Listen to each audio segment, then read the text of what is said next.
Le soleil de l'après-midi se coucha sur la colonie Narvart tandis que Sophie revenait du marché. À l'aube de ses 50 ans, il déambulait paisiblement avec les sacs de provisions, ressentant le fardeau de la solitude plus que celui des achats. C'est à ce moment-là qu'il l'aperçut.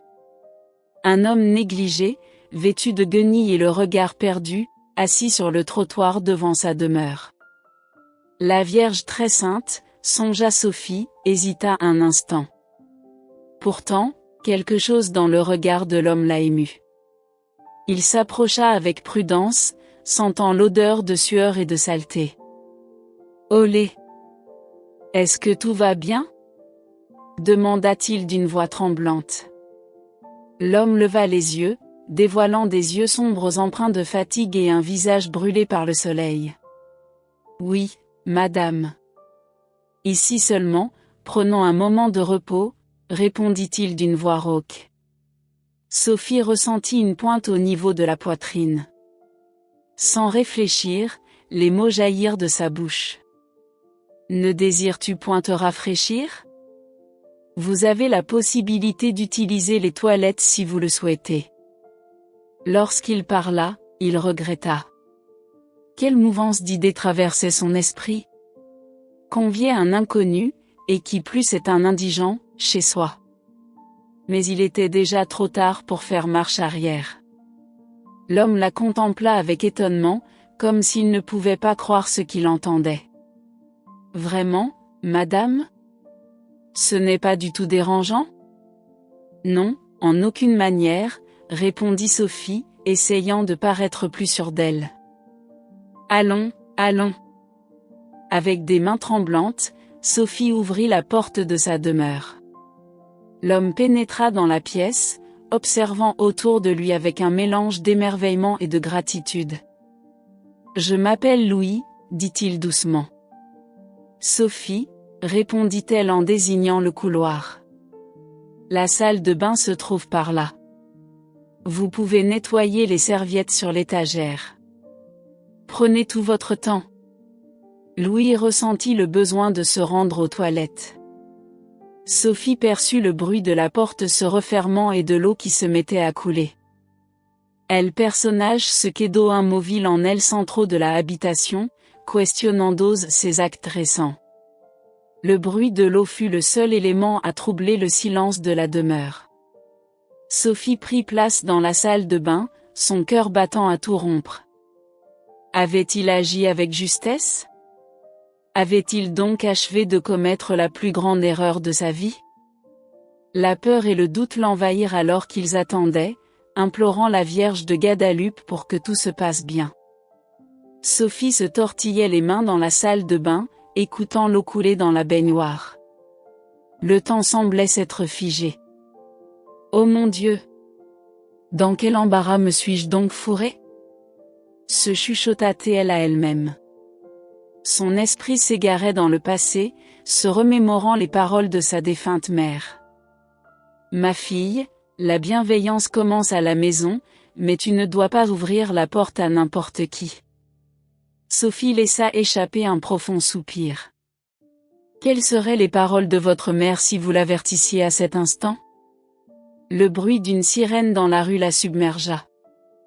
Un instant, l'idée de contacter la police lui effleura l'esprit, mais elle se ravisa aussitôt, se sentant gênée. « Ne sois pas peureuse, Sophie. Le malheureux homme ne souhaite qu'une chose, s'éloigner. » Pendant qu'il attendait, son regard déambulait dans la pièce, s'arrêtant sur les photos de famille. Une en particulier attira son attention. Elle était jeune, souriant aux côtés de son frère cadet, Raoul. Cela faisait des années que je n'avais pas eu de ses nouvelles. Il était parti vers le nord en quête d'une vie meilleure et n'était jamais revenu. Serait-ce convenable ? Errait-je Louis, quémandant assistance dans les rues d'une cité américaine ? La pensée l'effraya, un instant, elle se sentit moins effrayée et plus déterminée. Peut-être que quelqu'un était en train de faire la même chose pour Raoul à ce moment-là. Un bruit provenant de la salle de bain interrompit ses pensées. Dès qu'un bruit se fit entendre, Sophie bondit de son siège et s'approcha prudemment de la porte de la salle de bain. « Tout va bien à l'intérieur » interrogea d'une voix aussi assurée qu'il le put. « Oui, madame, tout va pour le mieux. » répliqua Louis. « Pardonnez-moi, j'ai fait tomber le savon. » Sophie laissa échapper l'air qu'elle ne savait pas qu'elle retenait. Il revint dans la pièce, cette fois en se tenant près de la fenêtre. Dehors, la vie poursuivait son cours habituel. Donna Lupita, la commère du quartier, balayait le trottoir, lançant des regards curieux autour d'elle. Sophie claqua les portes avec force. Le temps s'écoulait toujours et Louis restait perplexe. Sophie se mit à envisager 1000 scénarios, chacun plus sombre que le précédent. Et s'il avait perdu connaissance? Et s'il était en train d'inspecter ses affaires en vue de les dérober? Ou pire encore, s'il était en train de planifier comment les attaquer? Oh, Sophie, oh. Elle rougit discrètement. Ne soyez pas si méfiant et suspicieux. Cependant, le doute était déjà instillé. Sophie s'approcha une nouvelle fois de la porte de la salle de bain, collant son oreille contre celle-ci. L'eau continuait de s'écouler, mais aucun autre son n'était perceptible. Le silence la dérangeait plus que n'importe quel bruit. Au moment précis où j'allais frapper à la porte, l'eau s'est coupée. Sophie s'éloigna rapidement, le cœur battant dans sa poitrine. Il ne restait plus qu'à attendre que Louis sorte et à affronter les conséquences de sa décision impulsive. Le silence qui suivit la fermeture du robinet d'eau était presque effrayant.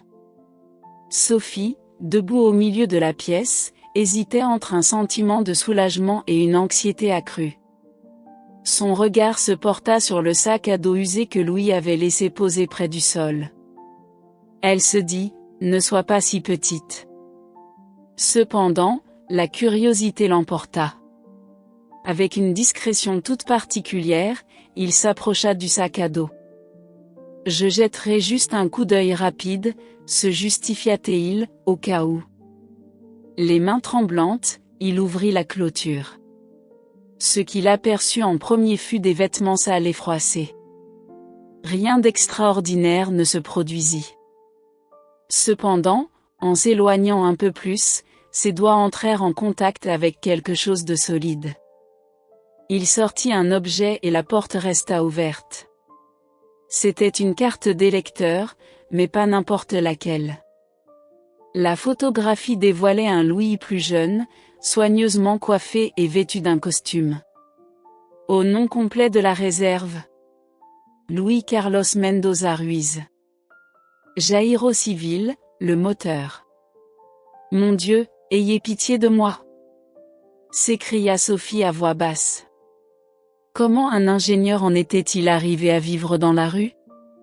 Il poursuivit son analyse et découvrit encore plus de surprises.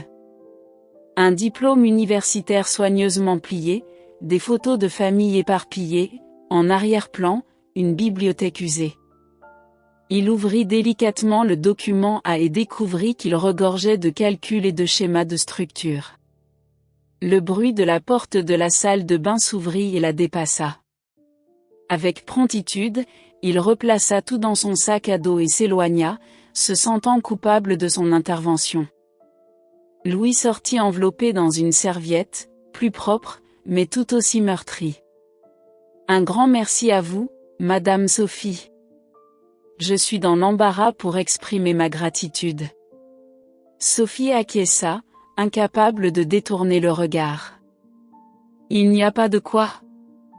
Son linge se trouve dans la machine à laver. Il pensait qu'elle apprécierait qu'elle soit propre.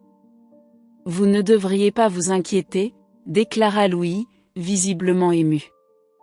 Un silence pesant s'installa entre eux. Sophie se débattait intérieurement, pesant le pour et le contre de poser des questions sur ce qu'elle avait découvert ou de faire semblant de ne rien savoir. Louis commença, hésitant. Je vous prie de m'excuser pour cette indiscrétion, mais êtes-vous un ingénieur? L'étonnement se peignit clairement sur le visage de Louis. Comment cela se peut-il? Il commença à poser des questions, mais ensuite il aperçut son sac à dos légèrement entrouvert et comprit. Une ombre de tristesse assombrit son visage. Il était une fois. Il daigna enfin répondre. Il y a bien longtemps. Sophie ressentit une pointe de gêne d'avoir transpiré, mais sa curiosité l'emporta. Quelle est la situation? Il demanda d'une voix douce. Louis s'assit lourdement sur le sol, saisissant la serviette. C'est une histoire longue, madame, une que je n'aime pas raconter. Sophie perçut la douleur dans sa voix et opta pour ne pas insister. Je comprends, dit-il, mais en réalité, il ne comprenait rien. Je rapporterai quelques vêtements de mon fils pendant qu'il fait sécher les siens. Pendant sa quête de vêtements, Sophie ne pouvait s'empêcher de méditer sur la découverte qu'elle avait faite. Quelle tragédie aurait pu conduire un individu qualifié à se retrouver à la rue? La compassion qu'il ressentit d'abord se mêla à une curiosité intense. Elle revint vêtue, plus déterminée que jamais, afin de percer le mystère entourant Luis Carlos Mendoza Ruiz, l'ingénieur qui vivait désormais comme un sans-abri. Louis était retourné à la salle de bain pour enfiler les vêtements que Sophie lui avait prêtés. Le silence revint envahir la demeure, mais cette fois-ci était différent, chargé de questions sans réponse et de secrets à percer. Sophie s'agitait dans la cuisine, préparant du café et réchauffant quelques quesadillas. Son esprit tourbillonnait sans relâche. Un ingénieur? Comment en est-on arrivé là? Il se posait la question maintes et maintes fois. L'odeur du café fraîchement préparé emplissait la maison, pourtant Louis ne sortait pas. 5 minutes se métamorphosèrent en 10, puis en 15. L'inquiétude commença à s'installer dans le cœur de Sophie. Louis s'approcha doucement de la porte de la salle de bain. Aucune réponse ne fut donnée. Le silence s'épaissit, pesant. Sophie saisit l'oreille de la porte, retenant son souffle pour mieux entendre. Rien. Aucun bruit, aucun mouvement. Oh, chère voisine. Et si quelque chose s'était produit? Un murmure, une peur grandissante à l'intérieur. Et si j'avais perdu connaissance? Oh, pire encore, et si j'étais mort? Les minutes continuaient de s'écouler, chacune semblant plus longue que la précédente.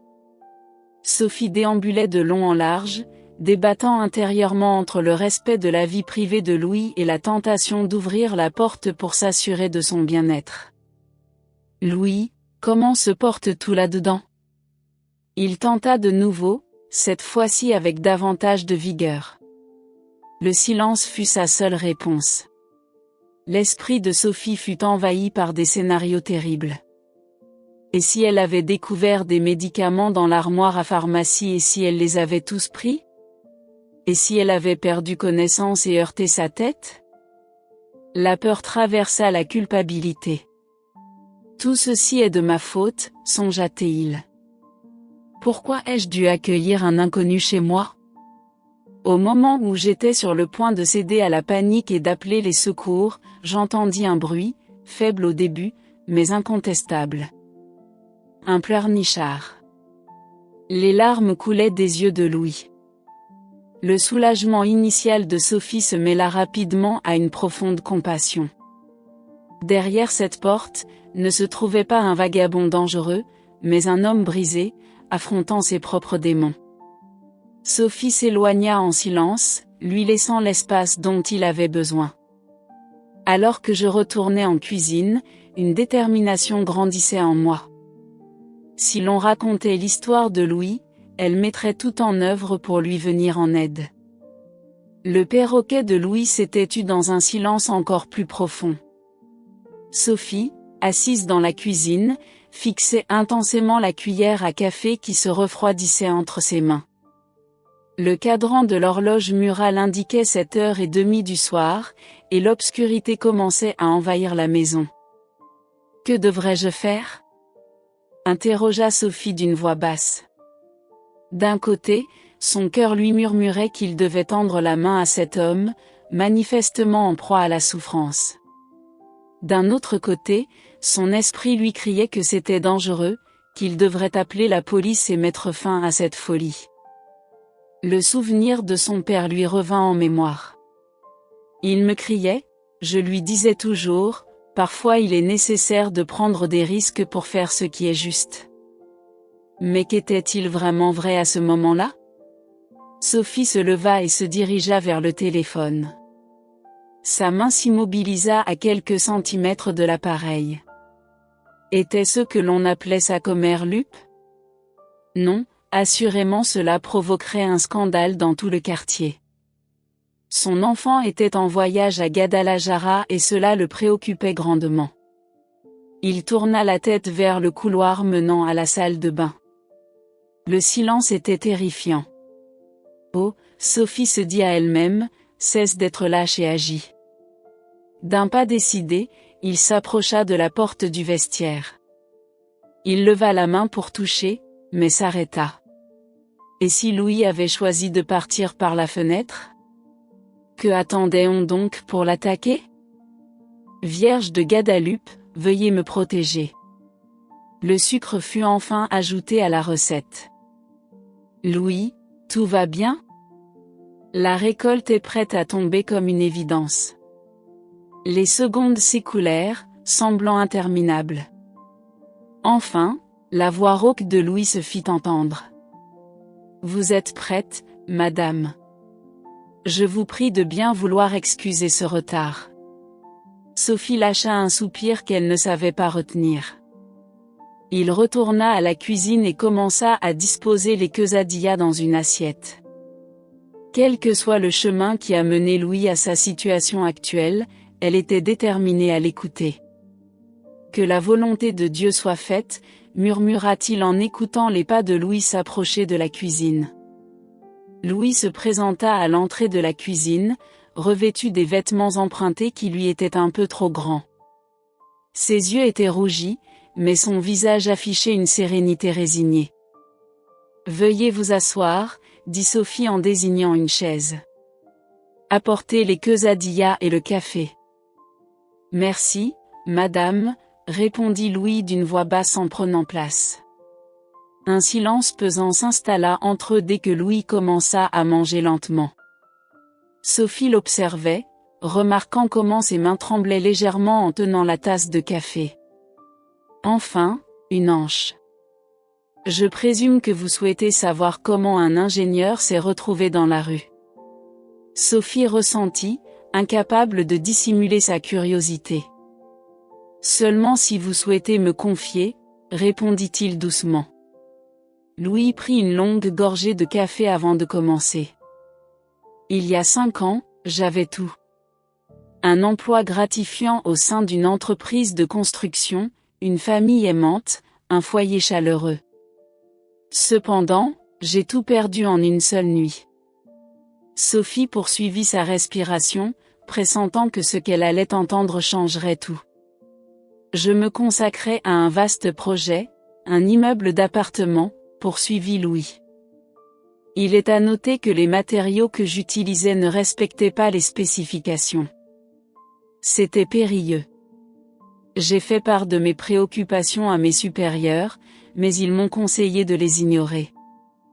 Louis marqua une pause, ses yeux fixés sur un point lointain. Je ne pus l'ignorer. Je les menace de les dénoncer. Le lendemain, je fus congédié et accusé de vol. Personne ne me crut. J'ai perdu ma licence, ma réputation, tout. Sophie écoutait, horrifiée. Malgré sa famille. Mon épouse ne put supporter la pression. Il emmena ses enfants et partit avec ses parents. Cela fait des années que je ne les ai pas vus. Pourquoi n'a-t-il pas cherché de l'aide? Pourquoi finir dans la rue? Interrogea Sophie, peinant à saisir. Louis fixa son regard droit dans les yeux de la jeune femme. Car 6 mois plus tard, cet édifice s'effondra. 12 individus ont perdu la vie. Sophie ressentit une sensation d'asphyxie alors que l'air désertait ses poumons. Je me souvenais d'avoir vu cette nouvelle à la télévision. L'effroi, les familles dévastées.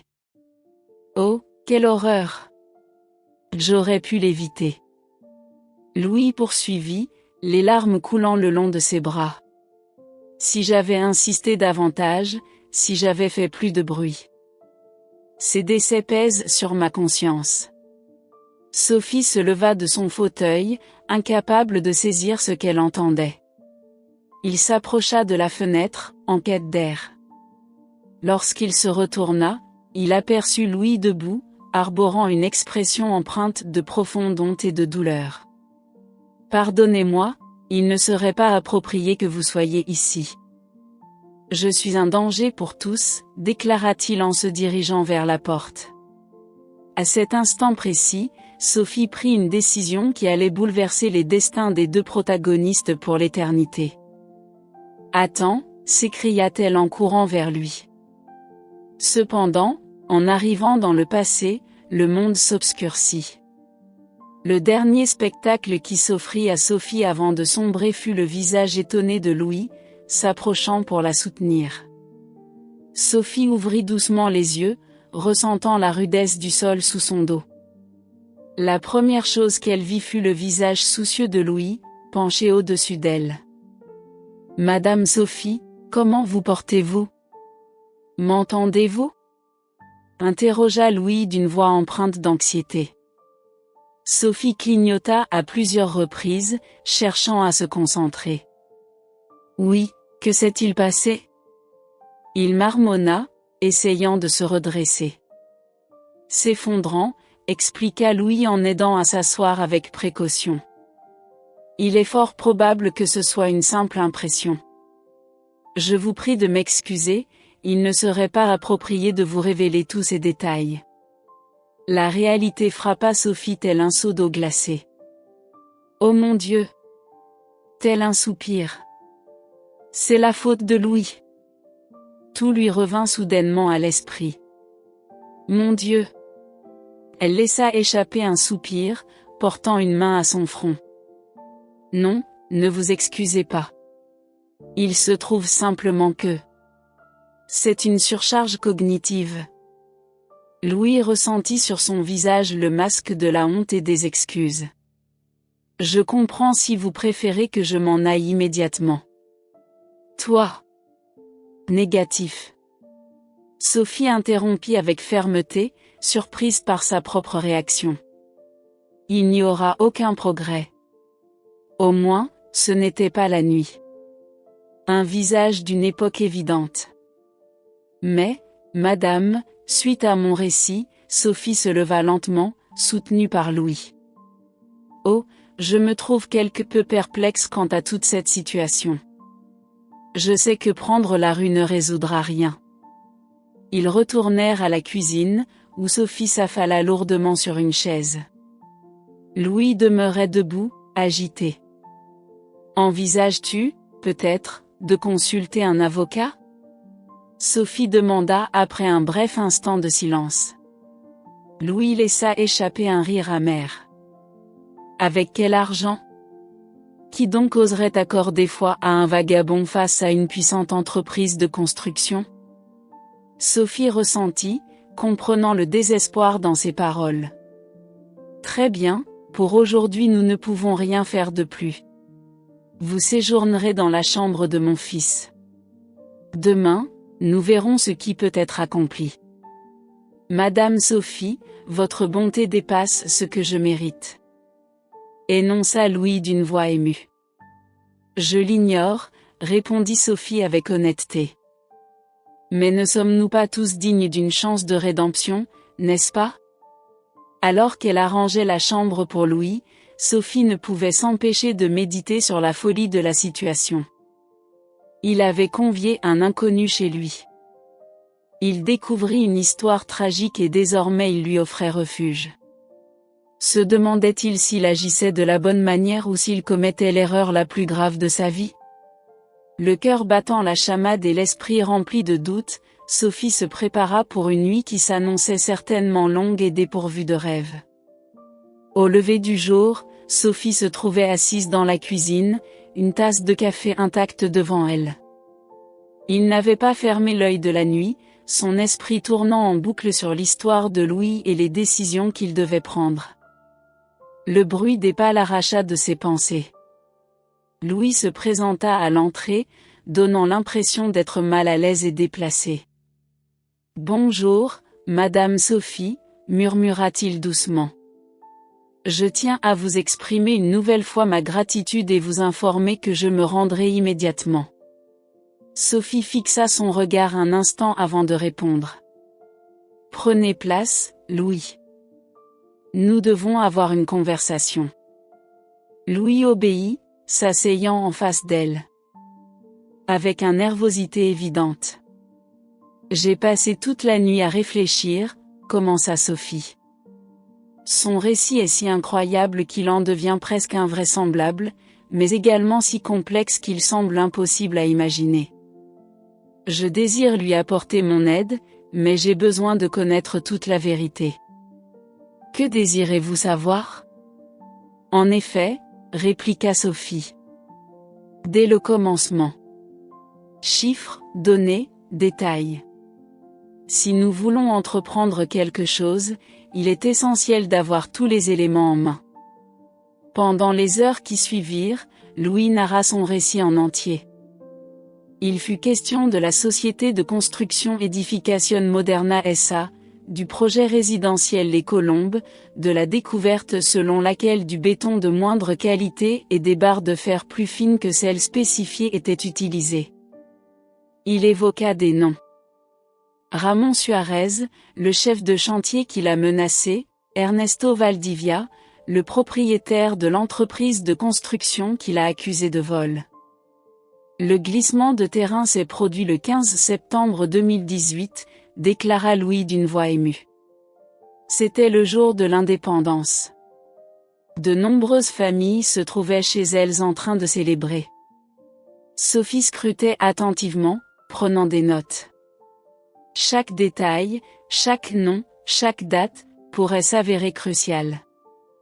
Pourquoi n'a-t-il pas contacté la presse ? Il posa une question. Faible intention, répondit Louis. Mais à ce moment-là, j'étais déjà complètement discrédité. Personne ne souhaitait écouter un prétendu voleur et alcoolique. Sophie sombra dans les abysses du sommeil. Alcoolique. Louis baissa les yeux. Après avoir tout perdu, je me suis réfugié dans l'alcool. Ce fut ma manière de fuir la culpabilité et la honte. Un silence s'installa entre eux pendant un instant. Sophie analysait consciencieusement toutes les informations, cherchant une manière d'apporter son aide. Louis, déclara-t-il enfin. Ce qui s'est produit fut terrible, mais tu n'es pas le seul responsable. Il s'efforça de faire ce qui était juste, mais ce ne fut pas suffisant, répondit Louis avec amertume. Peut-être pas alors, exprima Sophie, une idée prenant forme dans son esprit. Cependant, cela pourrait être maintenant. Louis posa un regard perplexe sur lui. Quelle est la signification de ces mots ? Ma sœur Lupita a un neveu qui est journaliste, expliqua Sophie. Peut-être qu'il serait en mesure de nous assister dans la narration de son récit. Mon voisin, dont Hector, est un avocat à la retraite. Il se pourrait qu'il soit en mesure de nous prodiguer ses conseils. Les yeux de Louis s'emplirent de larmes. Madame Sophie, pourquoi vous investissez-vous autant pour moi ? Sophie posa sa main délicatement sur la table. Pourquoi est-ce que je crois encore en la possibilité de rendre justice ? Et pourquoi est-ce que nous méritons tous une seconde chance ? À cet instant précis, tous deux ressentirent que quelque chose était en train de changer. Ils n'étaient plus deux étrangers unis par une décision impulsive, mais deux alliés dans une quête de rédemption et de justice. Nous aurons besoin de plus de café, déclara Sophie en se levant. Nous avons un grand travail devant nous. Les semaines qui suivirent s'écoulèrent à toute allure pour Sophie et Louis. La demeure de Sophie devint un lieu de rassemblement improvisé, avec les visites régulières du neveu journaliste de Lupita et de don Hector, l'avocat à la retraite. Peu à peu, Louis retrouvait sa confiance. Avec l'assistance de Sophie, il rasa sa barbe négligée et coupa ses cheveux. Revêtu de vêtements propres et bien nourris, il commença à ressembler davantage à l'ingénieur qu'il avait été autrefois. Le rapport concernant l'affaire a été publié un mois plus tard. L'histoire de Louis, étayée par l'enquête du journaliste, suscita l'émotion dans la ville. Les anciens amis de Louis se mirent à discuter, confirmant ainsi sa version des faits. Don Hector, empli d'enthousiasme pour cette affaire, prit la décision de sortir de sa retraite afin de défendre Louis. Une plainte formelle a été déposée contre l'entreprise de construction, étayée par les nouvelles preuves qu'ils avaient recueillies. À la surprise de tous, d'autres familles touchées par l'effondrement se sont ralliées à la cause. Ce qui débuta comme le récit d'un homme devint un mouvement pour la justice et la sécurité dans le secteur du bâtiment. Un après-midi, alors qu'il regardait les actualités traitant de l'affaire, Louis se tourna vers Sophie. « Je ne pourrai jamais assez lui exprimer ma gratitude, déclara-t-il d'une voix empreinte d'émotion.